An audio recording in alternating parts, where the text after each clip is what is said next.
Hello दोस्तों, जैसा कि मैंने आपको कल कहा था कि मैं आईडीबीआई बैंक के ऊपर एक डिटेल वीडियो लाने वाला हूं, जिसमें मैं आईडीबीआई बैंक की सारी बातें करने वाला हूं। मतलब आईडीबीआई बैंक का फॉर्मेशन कब हुआ था, क्यों फॉर्म हुआ था, आईडीबीआई बैंक में मेजोरिटी शेयर होल्डिंग किसकी, आईडीबीआई बैंक के प्रॉफिट कितने, वो सारी इन्फॉर्मेशन जो आपके आईडीबीआई एग्जीक्यूटिव के जो इंटरव्यू होने वाले हैं उसके लिए पॉइंट ऑफ व्यू से इंपॉर्टेंट है। ठीक है, तो आज की वीडियो उसी के ऊपर होने वाली है। तो बिना किसी देरी के इस वीडियो को शुरू करते हैं। पहले बात करते हैं, जो आईडीबीआई है वो एक कंपनी है। आपको पता है जो हर कोई बैंक होता है वो एक कंपनी होता है, तो ये भी एक बैंकिंग कंपनी है। कैसी कंपनी है? ये पब्लिक कंपनी है। इसका जो हेडक्वार्टर है मुंबई में। पब्लिक कंपनी से मेरा मतलब है कि इसकी जो मेजोरिटी शेयर होल्डिंग है वो गवर्नमेंट के पास है। अभी बात करेंगे शेयर होल्डिंग की। और एक लिस्टेड कंपनी है। लिस्टेड कंपनी वो कंपनी होती है जो स्टॉक मार्केट में लिस्ट होती है, मतलब इसके शेयर प्राइसेस स्टॉक मार्केट में अवेलेबल है, आप इसके शेयर खरीद सकते हो। ठीक है, अब बात करते हैं ये फॉर्म कब हुआ था। तो आईडीबीआई एक्ट 1964 आया था, उसके अंडर ये फॉर्म हुआ था। पहले ये बैंक नहीं था, पहले ये डेवलपमेंट फाइनेंस इंस्टीट्यूशन के रूप में फॉर्म हुआ था। ठीक है, एग्जैक्ट डेट की बात करूं तो 1 जुलाई 1964 को आईडीबीआई लिमिटेड, पहले इसका नाम था आईडीबीआई लिमिटेड, जो कि एक डेवलपमेंट फाइनेंशियल इंस्टीट्यूशन था। ठीक है, इसकी क्या नीड थी, क्यों इसको बनाया गया था? ताकि ये इंडस्ट्रीज की नीड को कैटर कर सके। मतलब जो इंडस्ट्री होती है, बड़े बड़े कॉर्पोरेट्स होते हैं या फिर जो इंफ्रास्ट्रक्चर प्रोजेक्ट्स होते हैं, उनको फाइनेंस करने के लिए इसको बनाया गया था, जो लॉन्ग टर्म प्रोजेक्ट होते हैं। ठीक है, इसकी जो करंट ओनरशिप की बात करें, ठीक है, तो एलआईसी के पास 51% है, गवर्नमेंट के पास 45% है। तो आप देख सकते हैं जो 90% से ज्यादा जो शेयर होल्डिंग है वो गवर्नमेंट के पास है, क्योंकि जो एलआईसी है वो भी गवर्नमेंट की कंपनी। अब बात करते हैं आईडीबीआई में टोटल कितने लोग काम करते हैं, मतलब कितने एम्प्लॉय हैं। तो वो 18,000 से ज्यादा आईडीबीआई में एम्प्लॉय अभी काम करते हैं। और इसकी टोटल ब्रांचेस की बात करें तो 2,000 से भी ज्यादा ऑल ओवर इंडिया में इसकी ब्रांचेस। ठीक है, क्या आईडीबीआई कोई इंटरनेशनल ब्रांच है? तो हाँ, आईडीबीआई की सिर्फ एक ही इंटरनेशनल ब्रांच है, वो दुबई में। ठीक है, इसके अलावा कोई भी आईडीबीआई की इंटरनेशनल ब्रांच नहीं है। ठीक है, अब बात करते हैं इसी साल 2024 में आईडीबीआई ने 60 ईयर्स ऑफ फॉर्मेशन बनाया, मतलब 60 एनिवर्सरी बनाई है, क्योंकि ये 1964 में हुआ था और अभी 2024 तक आप गिनोगे तो 60 ईयर हो जाएंगे। ठीक है, तो अभी ये पूछ सकता है कि आईडीबीआई ने इस साल कौन सी एनिवर्सरी बनाई है, तो 60 एनिवर्सरी बनाई है। ठीक है, अब बात करते हैं आईडीबीआई की टैगलाइन क्या है। जैसे आईडीबीआई का मोटो का ये लोग पूछ लेते हैं, टैगलाइन पूछ लेते हैं, तो मोटो तो बहुत सारे हैं, लेकिन जो टैगलाइन है वो वन वर्ड की, तो वो हो सकता है कि इंटरव्यू में आपसे पूछे। ठीक है, तो आईडीबीआई की दो टैगलाइन है। एक तो फेमस टैगलाइन ये है कि ये तो अब एनिवर्सरी का मैंने बताया 60 ईयर्स ऑफ सेलिब्रेशन। ठीक है, टैगलाइन ये है कि बैंकिंग फॉर ऑल, ये एक टैगलाइन है, और एक टैगलाइन है बैंक ऐसा दोस्त जैसा। ठीक है, तो ये दो टैगलाइन है, बहुत इंपॉर्टेंट है, इसको याद कर लेना आप। ठीक है, बात करते हैं आईडीबीआई से कुछ जुड़े इंपॉर्टेंट नाम्स की, जैसे कि जो ये हैं मिस्टर टी एन मनोहरन। ठीक है, ये इंडिपेंडेंट डायरेक्टर है और पार्ट टाइम चेयरमैन है आईडीबीआई के। मतलब आईडीबीआई में जो सबसे बड़ी पोजीशन है वो भी इनकी है। ठीक है, क्योंकि ये पार्ट टाइम चेयरमैन की पोस्ट पे है। और जो एमडी और सीईओ है वो कौन है? राकेश शर्मा। ठीक है, तो ये दो नाम आप याद रखना, हो सकता है ये भी आपसे इंटरव्यू में पूछे। अब बात करते हैं आईडीबीआई कुछ इंपॉर्टेंट फिगर्स की। देखो, ऐसे फिगर्स तो बहुत सारे हैं, लेकिन जो कुछ इंपॉर्टेंट फिगर्स है मैं उन्हीं वही वाले फिगर लेके आया हूँ।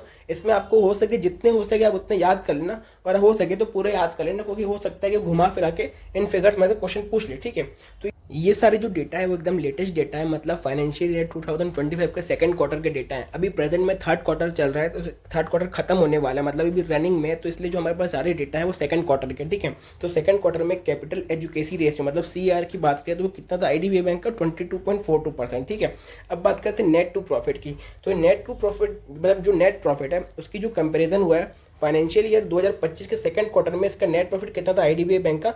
1836 करोड़, मतलब 1836 करोड़ का प्रॉफिट था, जो कि 39% अप था, मतलब 39% इंक्रीज हुआ है। कब से?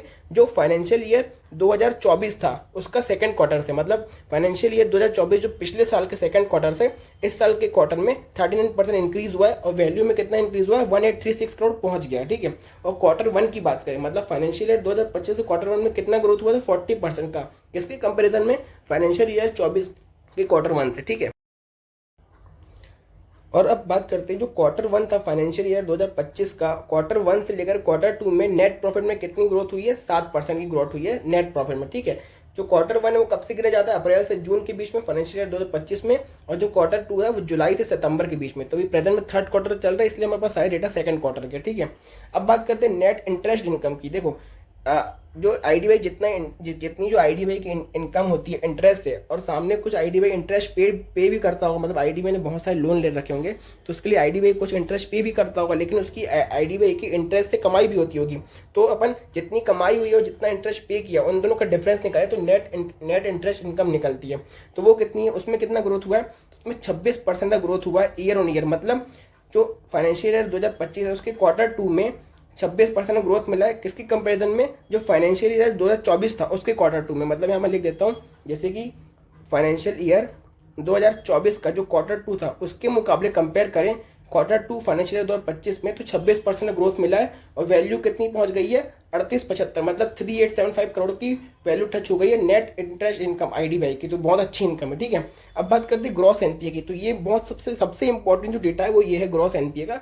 ये पूछ सकता है मेरे को ऐसा लगता है। ठीक है, तो ग्रॉस एनपीए आईडीबीआई में कम हुआ है, कंपेयर करें तो सितंबर 2023 से कंपेयर करें तो सितंबर 2023 में 4.9% था, तो और सितंबर 2024 में 3.68% हुआ है। तो देखो 4.9 से 3.68, तो मतलब ये कम हुआ है ग्रॉस एनपीए आईडीबीआई का। ठीक है, अब नेट एनपीए की, ठीक है, तो नेट एनपीए भी कम हुआ है।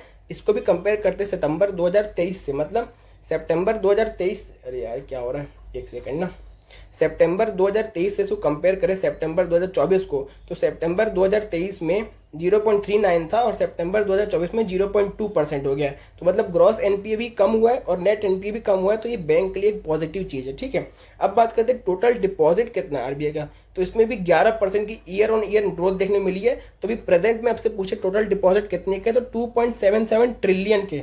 ठीक है, और पिछले साल से, मतलब ये 2024 के, तो आपसे पूछे 2023 में कितने थे, तो 2023 की वैल्यू तो नहीं मालूम, लेकिन 2023 से 11% का इंक्रीज हुआ है। तो अब ये प्रेजेंट की वैल्यू याद रख सकते हो, पिछली बार से बहुत सारी वैल्यू हम कितनी याद रखेंगे, तो मेरे को लगता है प्रेजेंट की बहुत इंपॉर्टेंट है, इसलिए मैंने सिर्फ प्रेजेंट की लिखी है। ठीक है, अब बात करते हैं नेट प्रॉफिट की, तो ये कुछ फाइनेंशियल ईयर 2024 की, मतलब देखो जो अभी प्रेजेंट में फाइनेंशियल ईयर 25 चल रहा है वो तो भी खत्म नहीं हुआ, अप्रैल में खत्म, मार्च में खत्म होगा। ठीक है, तो फाइनेंशियल ईयर 2024 में नेट प्रॉफिट था वो 55% तक, 55% से ग्रो हुआ था, जो कि ऑल टाइम हाई था। वैल्यू में बात करें तो 5600 करोड़ का प्रॉफिट हुआ था आईडीबीआई को फाइनेंशियल ईयर 2024 में। तो ये बहुत इंपॉर्टेंट फैक्ट था, मेरे को लगा ये भी ऐड करना चाहिए, इसलिए मैंने कर लिया। देखो आईडीबीआई से लेकर जितने भी डेटा थे, फैक्ट थे, फिगर थे, चेयरमैन के नाम थे, मैंने सब आपको बता दिया। अब बात करते हैं आईडीबीआई की हिस्ट्री की। जैसे मैंने आपको लेक्चर की शुरुआत में बताया था कि आईडीबीआई की जो शुरुआत हुई थी वो डेवलपमेंट फाइनेंशियल इंस्टीट्यूशन के तौर पर हुई थी। ठीक है, उसके बाद ये कैसे बैंक बना, अब हम उस हिस्ट्री की बात करते हैं, क्योंकि हो सकता है वो इंटरव्यू में पूछे कि आईडीबीआई की हिस्ट्री क्या है, तो आपको थोड़ा मोटा मोटा आइडिया होना चाहिए। और मैंने बनाया भी वैसे ही कि आपको थोड़ा ऊपर ऊपर से आइडिया हो जाए और आपको सब कुछ अच्छे से समझ में आ जाए। ठीक है, तो सबसे पहले बात करते हैं आईडीबीआई की जो शुरुआत हुई थी वो डेवलपमेंट फाइनेंशियल इंस्टीट्यूशन के तौर पे हुई थी। ठीक है, अब इससे ये पूछ सकता है कि डेवलपमेंट फाइनेंशियल इंस्टीट्यूशन होता क्या है। ठीक है, क्योंकि आईडीबीआई की शुरुआत तो वैसे हुई थी, तो हो सकता है इंटरव्यू पूछे कि ये डीएफआई क्या होता है, डेवलपमेंट फाइनेंशियल इंस्टीट्यूशन होते क्या है, इसको क्यों बनाया गया था, उसका ये काम क्या करता है। तो देखो कहानी है वर्ल्ड वॉर 2 के टाइम की, जब बहुत ज़्यादा डिस्ट्रक्शन हुआ था। हमको पता है वर्ल्ड वॉर 2 के टाइम में बहुत ज़्यादा लाइफ्स की, प्रॉपर्टी की बहुत ज़्यादा जाने गई थी, प्रॉपर्टी बहुत डिस्ट्रॉय हुई थी, तो पूरी कंट्री तबाह हो गई थी, कंट्री की जो पूरी इकोनॉमी वो ही तबाह हो गई थी। ठीक है, तो उस टाइम ऐसी नीड थी, ऐसी मतलब इकोनॉमी को बढ़ाने के लिए, नेशन को फिर से खड़ा करने के लिए, लोगों को जॉब देने के लिए ऐसी नीड थी कि कोई हमारे बहुत सारे इंफ्रास्ट्रक्चर प्रोजेक्ट को फाइनेंस कर सके, ताकि हमारी इकोनॉमी वो बैकड्रॉप पे आ सके।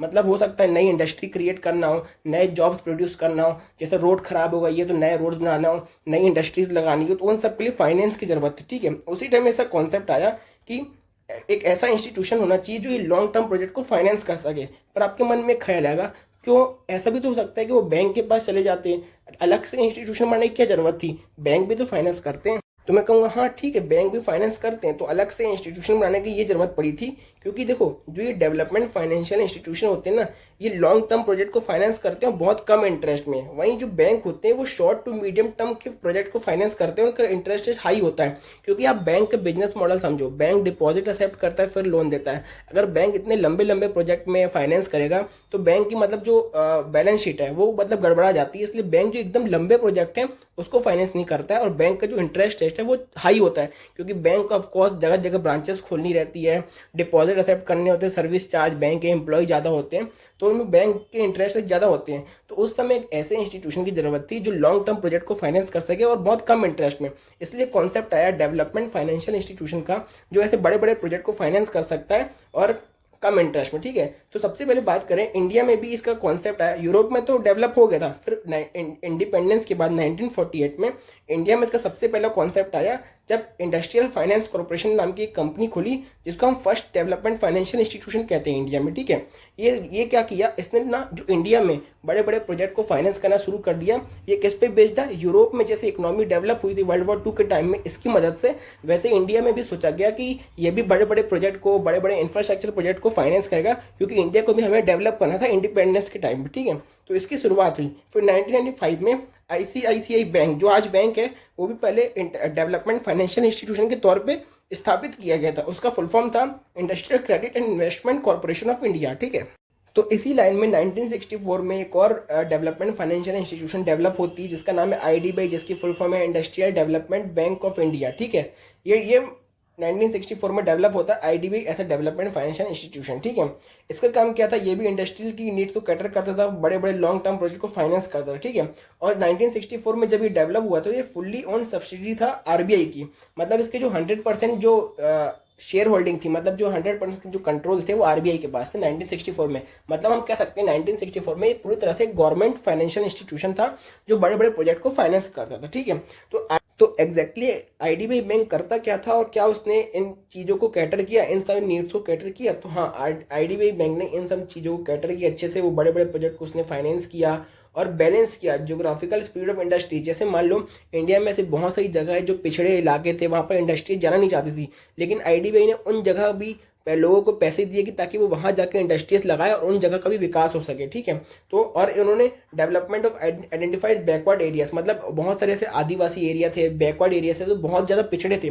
वहाँ पर भी आईडीबीआई ने इंडस्ट्रीज को फाइनेंस किया, वहाँ पर भी प्रोजेक्ट को फाइनेंस किया ताकि वहाँ पर भी अच्छी रोड बन पाए, वहाँ पर भी अच्छी इलेक्ट्रिसिटी मिल सके और अच्छी अच्छी इंडस्ट्रीज आए ताकि वहाँ के लोगों को भी जॉब मिले। ठीक है, तो आईडीबीआई ने मतलब फाइनेंस तो किया ही है पर एक सोशल रोल भी प्ले किया है ताकि वहाँ की गरीबी को हटाने के लिए, क्योंकि ऐसी जगह पे फाइनेंस करना, अक्सर जो बैंक होते हैं वो ऐसी जगह पे फाइनेंस नहीं करते क्योंकि वहाँ पर पैसे डूबने के ज़्यादा चांसेस रहते हैं, लेकिन आईडीबीआई ने वहाँ पर भी पैसे दिए हैं। ठीक है, डेवलपमेंट ऑफ एंटरप्राइज, मतलब इंडस्ट्रीज को डेवलप करने में बहुत योगदान है, जैसे बहुत बड़े बड़े कॉर्पोरेट हैं उनको लोन चाहिए अपनी इंडस्ट्रीज को डेवलप करने के लिए, तो उसके लिए भी आईडीबीआई ने लोन दिए। ठीक है, फिर 1976 में आईडीबीआई की जो पूरी शेयर्स थे, मतलब जो पूरी ओनरशिप थी, कंट्रोल था, वो यूनियन गवर्नमेंट को ट्रांसफर कर दिया जाता है। देखो, गवर्नमेंट के पास तो पहले थी, लेकिन पहले आरबीआई के पास थी, आरबीआई से यूनियन गवर्नमेंट को 1976 में पूरा ट्रांसफर कर दिया गया। उसके बाद 1995 में गवर्नमेंट ने अपनी शेयर होल्डिंग इसमें से डिक्रीज कर दी, 100% 75 कर दी, और 2004 में तो आईडीबीआई जो डेवलपमेंट फाइनेंशियल इंस्टीट्यूशन था उसको डिसॉल्व करके आईडीबीआई बैंक बनाया गया,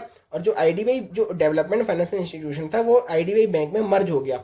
अब बात करते हैं ये सिनेरियो हुआ क्यों, ऐसी क्यों कंडीशन है कि गवर्नमेंट ने अपनी शेयर होल्डिंग कम कर दी, फिर अलग से आईडीबीआई बैंक बनाया गया और डेवलपमेंट फाइनेंशियल इंस्टीट्यूशन जो आईडीबीआई लिमिटेड था वो बैंक में क्यों मर्ज हो गया? ठीक है, उसके बारे में बात करते हैं।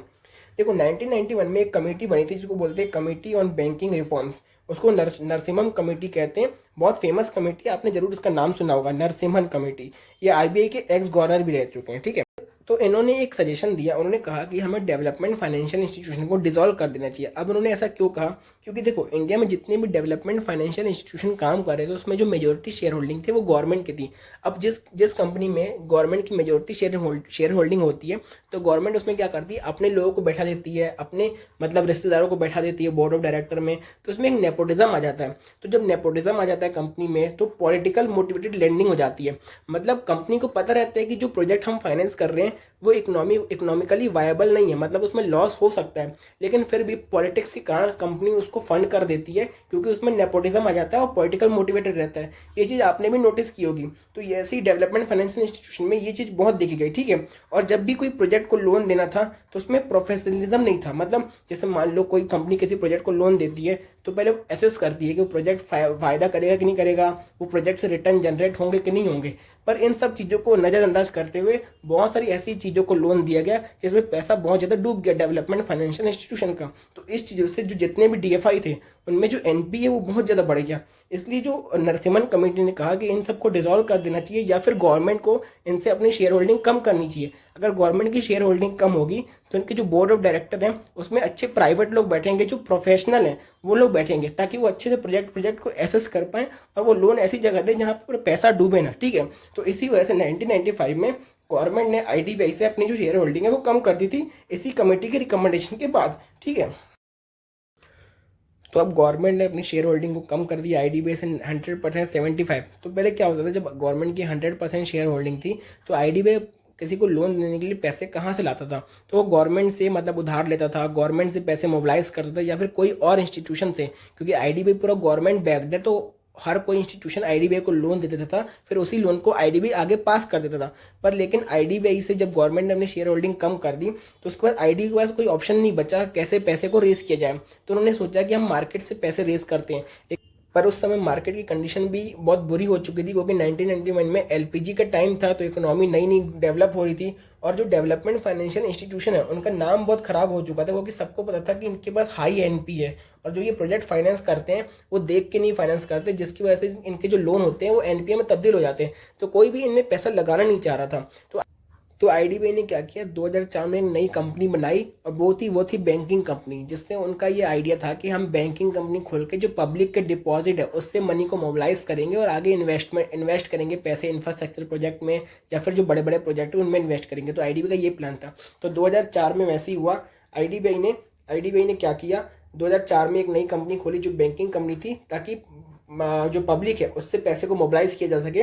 और 2004 में जो आईडीबीआई की पहले कंपनी थी डेवलपमेंट फाइनेंशियल इंस्टीट्यूशन वाली आईडीबीआई लिमिटेड, उसको आईडीबीआई जो बैंकिंग कंपनी थी उसमें मर्ज कर दिया। ठीक है, फिर आगे चल के देखो लिखा हुआ है कि 2003 में एक नया एक्ट पास होता है, 2004 में नया एक्ट पास होता है, इंडस्ट्रियल डेवलपमेंट बैंक एक्ट 2003। ठीक है, जिसने जो पहला वाला एक्ट था development bank of India, industrial development bank of India 1964, उसको रिपील कर दिया, और जो पहले वाली कंपनी थी वो मर्ज हो गई आईडीबीआई बैंकिंग वाली कंपनी में। ये पूरा लिखा हुआ है, पढ़ सकते हैं। ठीक है, फिर 2008 में जो उसका नाम था आईडीबीआई लिमिटेड था, उसको नाम को चेंज करके आईडीबीआई बैंक लिमिटेड कर दिया गया 2008 में। ठीक है, तो ये लेटेस्ट इन्फॉर्मेशन है।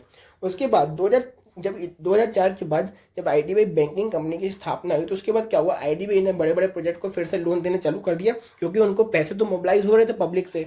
तो जैसे वो एविएशन सेक्टर हो गया, इंफ्रास्ट्रक्चर प्रोजेक्ट हो गया, तो इन सब प्रोजेक्ट में इन्वेस्ट करना शुरू कर दिया, जैसे रोड प्रोजेक्ट हो गए।